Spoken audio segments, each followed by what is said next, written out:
To पढ़ंतु once again. आपका बहुत बहुत स्वागत करती हूँ। मैं अलीशा बघेल आज आपके लिए लेकर आई हूँ बायोलॉजी का चैप्टर 2 जो कि है रेस्पिरेटरी सिस्टम, और ये इस चैप्टर का फर्स्ट पार्ट है। फ्रेंड्स, मैं आपको हर टॉपिक 2 से 3 पार्ट्स में थोड़ा विस्तार में समझाऊंगी ताकि आपके सारे कॉन्सेप्ट्स क्लियर हो उस चीज से रिलेटेड। बहुत जो भी इस तरीके के सिस्टम से, लाइक डाइजेस्टिव सिस्टम हो गया, रेस्पिरेटरी सिस्टम हो गया, सर्कुलेटरी सिस्टम हो गया, इस तरीके के जो टॉपिक्स हैं साइंस में, जनरल साइंस में, बायोलॉजी से बहुत अंदर अंदर से क्वेश्चंस उठते हैं। और यहीं पर बहुत ही बेसिक चीजें होती हैं, लेकिन फिर भी हम क्योंकि हमको उस चीज़ की डिटेल नहीं पता होती है और यहीं पर हम कहीं ना कहीं पीछे चूक जाते हैं। तो चलिए शुरू करते हैं रेस्पिरेटरी सिस्टम। मैं कोशिश कर रही हूँ ज़्यादा से ज़्यादा टॉपिक कवर करने की, लेकिन फिर भी अगर आपको छूट जाता है या कुछ समझ में नहीं आता है तो आप कमेंट सेक्शन में मुझे बताइएगा, मैं उस चीज़ को ज़रूर एक्सप्लेन करूँगी। शुरू करते हैं। सबसे पहले ये जानना होगा हमें कि रेस्पिरेटरी सिस्टम होता क्या है ना। ऑब्वियसली नाम से ही समझ में आ रहा है, रेस्पिरेटरी सिस्टम मतलब रेस्पिरेशन से इसका लेना देना है। बट ये प्रोसेस कहाँ से होती है पहले हमको ये समझना है। तो the process in which food stuff breaks into simple molecules and obtain carbon dioxide, water and a substantial amount of energy is released, which called respiration।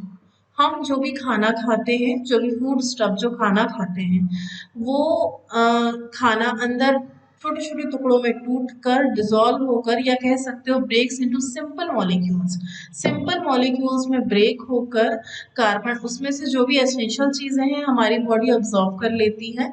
तो उसमें से ही कुछ चीजें हैं जैसे carbon dioxide, water and a substantial amount of energy.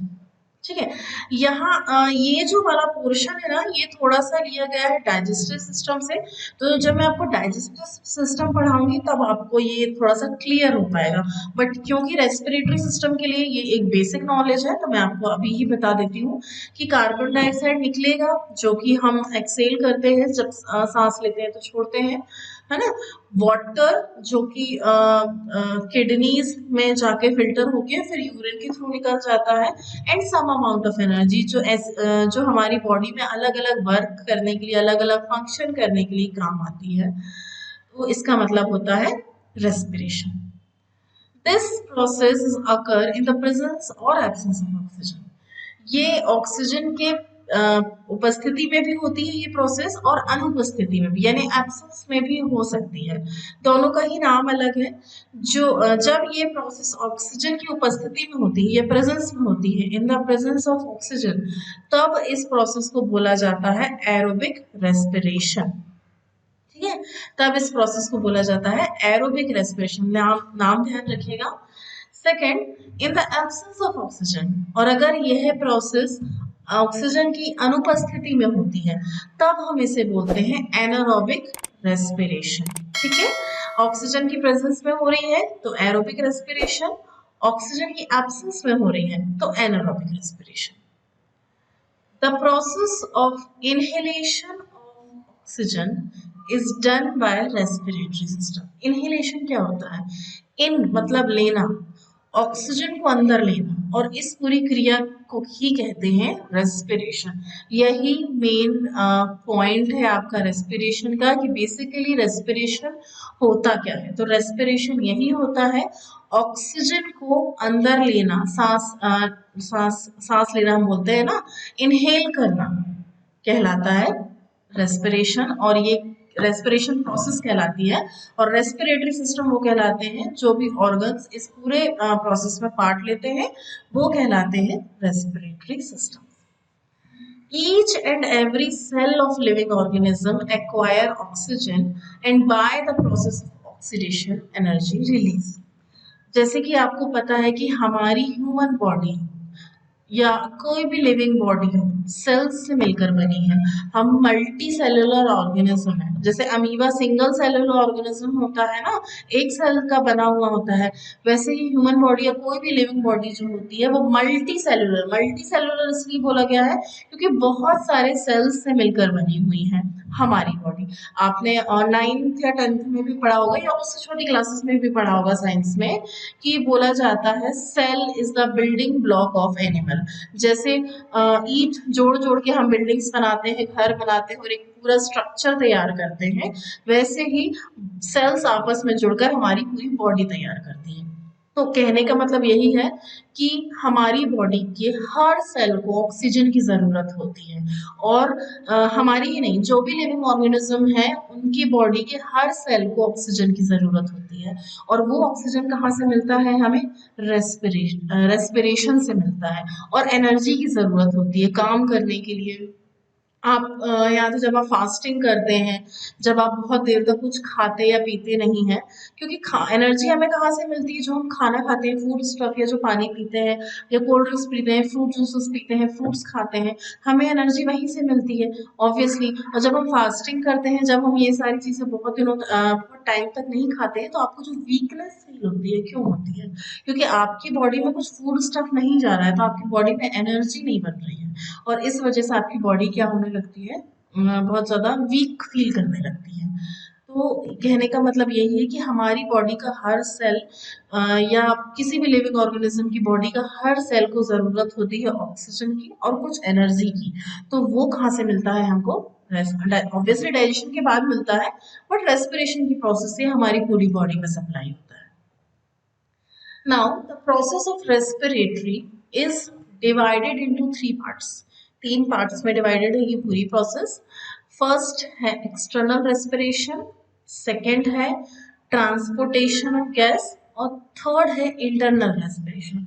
सबको हम individually समझेंगे, अच्छे से मैं आपको समझाऊंगी। चलिए, तो मैं बात करती हूँ एक्सटर्नल रेस्पिरेशन की। फ्रेंड्स, इन एक्सटर्नल रेस्पिरेशन क्या होता है? देखो, आपको नाम से ही समझ में आ रहा है ना। एक्सटर्नल का मतलब होता है बाहर से। बाहर से जो क्रिया होती है श्वसन की, उसको बोला जाता है एक्सटर्नल रेस्पिरेशन। जैसे हम सांस लेते हैं और छोड़ते हैं, हम ऑक्सीजन लेते हैं और कार्बन डाइऑक्साइड छोड़ते हैं, तो क्योंकि ये बाहर से क्रिया हो रही है तो हम इसे बोलते हैं external respiration. In this process living organism exchange gases, carbon dioxide and oxygen. जो भी लिविंग ऑर्गेनिज्म हो, मैं सिर्फ ह्यूमन की बात नहीं कर रही हूँ, चाहे वो एनिमल्स हो चाहे प्लांट्स हो, कार्बन डाइऑक्साइड और ऑक्सीजन का ही एक्सचेंज होता है। हम ऑक्सीजन लेते हैं, कार्बन डाइऑक्साइड छोड़ते हैं। प्लांट्स कार्बन डाइऑक्साइड लेते हैं और ऑक्सीजन छोड़ते हैं। तो एक्सटर्नल रेस्पिरेशन अपने आप में ही पूरी साइक्लिक प्रोसेस है। एक्सटर्नल रेस्पिरेशन को भी दो पार्ट्स में बांटा गया है, ब्रीथिंग और एक्सचेंज ऑफ गैसेस। अब ब्रीथिंग भी एक साइक्लिक प्रोसेस है जो दो चीजों से मिलकर बनी हुई है, इंस्पिरेशन और एक्सपिरेशन। अब यहाँ पर आप नाम में ध्यान दीजिए। इंस्पिरेशन का मतलब क्या होता है? इन मतलब अंदर करना। हम जो भी गैसेस अंदर कर रहे हैं वो इंस्पिरेशन के अंदर आएगा। तो हम क्या अंदर करते हैं? ऑक्सीजन अंदर करते हैं। देखिए, यहीं से कॉम्पिटिटिव एग्जाम्स के लिए बहुत ट्रिकी क्वेश्चंस बनते हैं। आपको पूछा जा सकता है कि एक्सटर्नल रेस्पिरेशन में जब इंस्पिरेशन होता है तो कितने परसेंट नाइट्रोजन जाता है, कितने परसेंट ऑक्सीजन जाता है और कितने परसेंट कार्बन डाइऑक्साइड जाता है। तो फ्रेंड्स, हमारे लिए सबसे ज्यादा एसेंशियल है ऑक्सीजन, लेकिन ऑक्सीजन बहुत कम अमाउंट में जाता है। आपको पता है, आप देख सकते हैं नाइट्रोजन 79% जाता है, यानी जो टोटल अमाउंट जो गैस का हम अंदर लेते हैं उसमें से 79% सिर्फ नाइट्रोजन होता है, और ऑक्सीजन होता है 21%, और कार्बन डाइऑक्साइड होता है 0.03%। आप देख सकते हैं ऑक्सीजन कितना कम है, जबकि हमें ऑक्सीजन की ही जरूरत है। फिर जब एक्सपिरेशन होता है, यानी जब हम गैसेस छोड़ते हैं, तो कार्बन डाइऑक्साइड आउट होती है, हम कार्बन डाइऑक्साइड को आउट करते हैं, बट कार्बन डाइऑक्साइड के साथ साथ और भी गैसेस जो नाइट्रोजन और ऑक्सीजन अंदर गई हैं वो भी रिलीज होती हैं। इसलिए तो बोला जाता है mixture of gases, individual gas अकेले गैस तो नहीं पास हो रही है या हम इन कर रहे हैं, मिक्सचर ऑफ गैसेस हैं, ये मिश्रण है गैसेस का। तो नाइट्रोजन आप देख सकते हैं इंस्पिरेशन है, यानी हमने कितनी ली थी अंदर, 79% ली थी, और 79% हम इसको एक्सपिरेशन कर देंगे, ठीक है। हाँ, एक और बात, इंस्पिरेशन और एक्सपिरेशन ये प्रोसेसेस हैं। अंदर लेना गैस को इनहेलेशन कहलाता है या इनहेल करना कहलाता है। एक्सपिरेशन यानी एक्सहेलेशन, बाहर करना या एक्सहेल करना। तो हमने कितना नाइट्रोजन इनहेल किया था, 79% हमने नाइट्रोजन इनहेल किया था, और एक्सहेल कितना किया है, पूरा का पूरा 79%। ऑक्सीजन हमने लिया था 21% इनहेल किया था, और एक्सहेल कितना किया है, 17%। ये जो वैल्यूज हैं आप स्टार मार्क करके रख लीजिए, बहुत इंपॉर्टेंट है। अब आप सोचिए कि 21% आपने लिया था, सिर्फ 17% बाहर आया है, बाकी का कहाँ गया, तो बाकी का कहाँ यूज हुआ वो आपको आगे पता चलेगा। क्यों? क्योंकि ऑक्सीजन ब्लड में मिलके जब रेस्पिरेशन की प्रोसेस होती है, तो आपको मैंने सर्कुलेटरी सिस्टम में बताया होगा कि जब इम्प्योर ब्लड लंग्स में जाता है तो लंग्स में जो ऑक्सीजन होती है वो ब्लड को प्योर करती है, प्योरिफिकेशन होता है, लंग्स के थ्रू ब्लड का प्योरिफिकेशन होता है, और जो लंग्स में ऑक्सीजन होती है वो ब्लड में मिक्स होकर कहाँ चली जाती है, पल्मोनरी वेन में चली जाती हैं, और पल्मोनरी वेन से आर्टरीज से वो होते हुए कहाँ चली जाती है, पूरे ब्लड बॉडी में सप्लाई हो जाती हैं। तो ये जो 21% से जो 17% निकला है बाहर, और जो बाकी का लॉस हुआ है, लॉस मतलब ऑक्सीजन का लॉस हुआ है, बट वो हमारी बॉडी में यूज हुआ है, मतलब हमारे ब्लड में गया है अंदर, तो वो यूज हो गया उतना। अब आप देख सकते हैं कार्बन डाइऑक्साइड आपने सिर्फ 0.03% इनहेल की थी, बट आप एक्सेल 4% कर रहे हो ज्यादा, क्योंकि जो बॉडी आप जो खा रहे हो फूड स्टफ, उससे आपको जो कार्बन मिल रहा है और जो ऑक्सीजन हमारी बॉडी में प्रेजेंट है ना, वो मिलकर बाद में कार्बन ज्यादा बना देता है। तो आप यहाँ पर 4% कार्बन को एक्सेल कर रहे हो। तो ये प्रोसेस होती है ब्रीथिंग की। अब बात करते हैं एक्सचेंज ऑफ गैसेस। यहाँ पर आप कंफ्यूज नहीं होंगे, एक्सचेंज का मतलब क्या होता है, लेना और देना, है ना, गैसेस का लेना और देना। तो वो किस पर्पज से यहाँ पर बोला जा रहा है exchange of gases, exchange of gases takes place inside the lungs.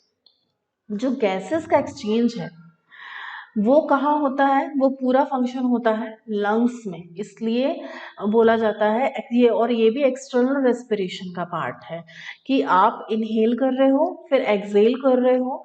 तो जब आप इनहेल कर रहे हो तो वो आपके लंग्स में जा रहा है, और लंग्स में गैसेस का एक्सचेंज हो रहा है, और फिर आप उसको एक्सहेल कर रहे हो। तो ये पूरी के प्रोसेस कहलाती है एक्सटर्नल रेस्पिरेशन की। अब मैं आपको समझाऊंगी इंटरनल रेस्पिरेशन। अच्छा फ्रेंड्स, आपको याद है कि मैंने तीन बताए थे आपको, external respiration, transportation of gases and internal respiration. तो ट्रांसपोर्टेशन ऑफ गैसेस मैं आपको ओरली बता देती हूँ, आप चाहे तो नोट करके स्टार मार्क कर लीजिए, या फिर आप ऐसे ही बहुत इजी है याद कर सकते हैं। यहाँ पर आप कंफ्यूज नहीं होंगे एक्सचेंज ऑफ गैसेस में और ट्रांसपोर्टेशन ऑफ गैसेस में। बहुत ही बेसिक डिफरेंस है। एक्सचेंज ऑफ गैसेस का मतलब होता है दोनों ही तरफ से गैसेस का लेना और देना, बट ट्रांसपोर्टेशन का मतलब होता है ट्रांसफर होना बाकी के बॉडी पार्ट में। तो ये एक बेसिक डिफरेंस है, यहाँ पर आप कंफ्यूज नहीं होंगे, ठीक है। क्या होता है, जब लंग्स में प्यूरिफिकेशन होता है ब्लड का, तो उसमें ऑक्सीजन मिलकर क्या होती हैं, हमारे पूरे ब्लड बॉडी में सर्कुलेट होती हैं, ट्रांसफर होती है। तो यहाँ पर गैसेस का जो ट्रांसपोर्टेशन है वो ब्लड के थ्रू होता है, तो ये कहलाता है ट्रांसफरेशन। तो अब बात करती हूँ मैं इंटरनल रेस्पिरेशन की। इंटरनल रेस्पिरेशन टू टाइप्स के होते हैं। एनारोबिक रेस्पिरेशन होता है जो ऑक्सीजन की अनुपस्थिति में, या बोल सकते हैं एब्सेंस में होता है, मैंने स्टार्टिंग में ही आपको बताया था। दूसरा होता है एरोबिक रेस्पिरेशन जो ऑक्सीजन की प्रेजेंस में होता है, यानी ऑक्सीजन की उपस्थिति में होता है। तो जब एनारोबिक रेस्पिरेशन होता है तब क्या होता है, तब ग्लूकोज जो है पार्शियली स्प्लिट हो जाता है, यानी छोटे छोटे पार्ट्स में टूट जाता है और आखिरी जो प्रोडक्ट बनता है वो पायरुविक एसिड बनता है। ये क्वेश्चन कॉम्पिटिटिव एग्जाम में बहुत बार पूछा गया है कि एनारोबिक रेस्पिरेशन में जो लास्ट प्रोडक्ट है वो क्या बनता है।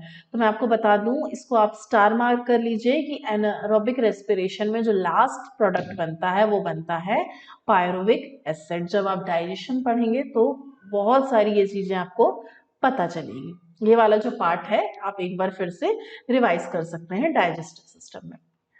पायरुविक एसिड बनता है और 4 molecules of ATP are release. ATP adenosine triphosphate energy chemical है जो एनर्जी रिलीज करता है हमारी बॉडी में, तो उसके 4 मॉलिक्यूल्स बनते हैं।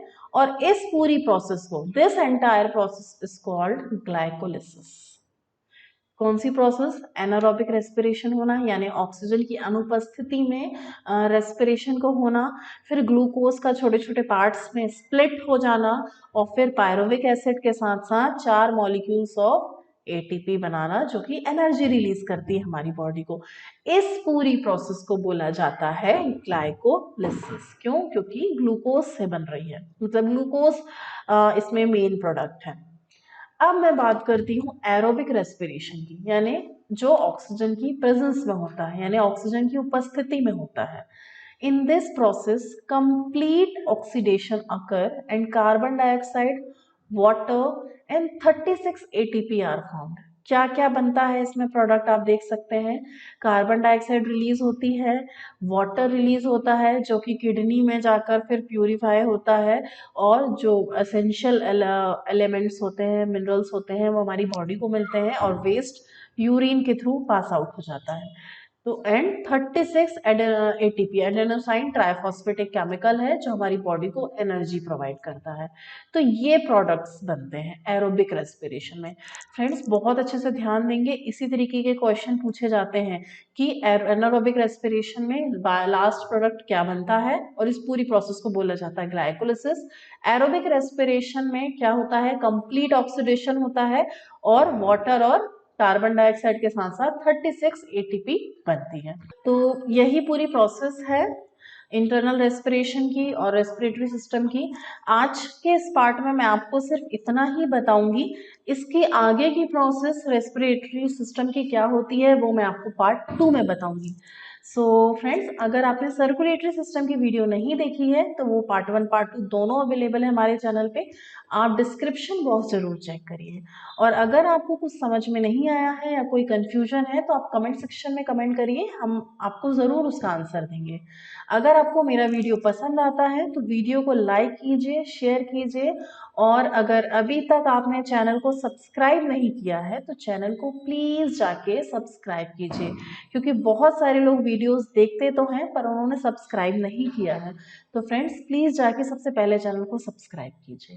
Thank you and have a nice day.